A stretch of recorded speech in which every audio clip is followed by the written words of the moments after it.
সব পাজিগুলো এক ঘরেই আছে দেখছি।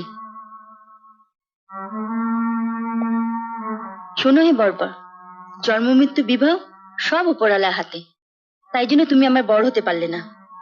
এই যে আমার বর, তোমার মতন 722 টাকার চাকুরে এর ফ্যাক্টরিতে 100 খানা আছে, বুঝেছ? আর ইনি হচ্ছেন বর্বরের মা। যেমনি করে মুড়ি চিবোচ্ছেন তেমনি করে সব ছেলে মেয়েগুলো মাথা চিবিয়ে খেয়েছেন। এত বড় সাহস তোমার! আমার বাড়িতে দাঁড়িয়ে তুমি আমাকে...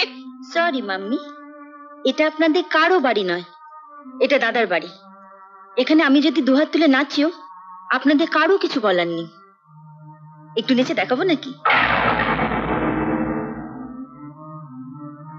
এই যে মানিক চোর, যেমনি দেবা তেমনি দেবী। শুনুন, এখন আমি ও ঘরে গিয়ে আমার বর আর বড়বৌদির সামনে বরদাকে দুহাতে জড়িয়ে দুগালে চুমু খাবো। ক্যামেরাটা নিয়ে চলুন, কতগুলো ছবি তুলে দিতে হবে না?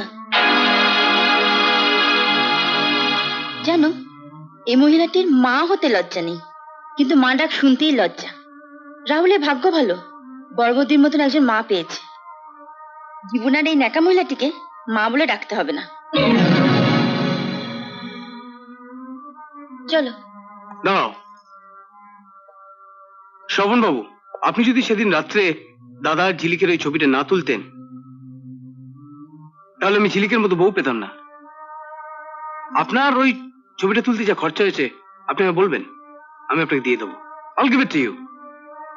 আর শুনুন, ওই ছবিটা একটু বড়, মানে এই সাইজের করে দেবেন। আমি ওই ছবিটাকে ঘরের এমন একটা জায়গায় টাঙিয়ে রাখবো যাতে সকলে ঢুকেই ওই ছবিটা দেখতে পারে।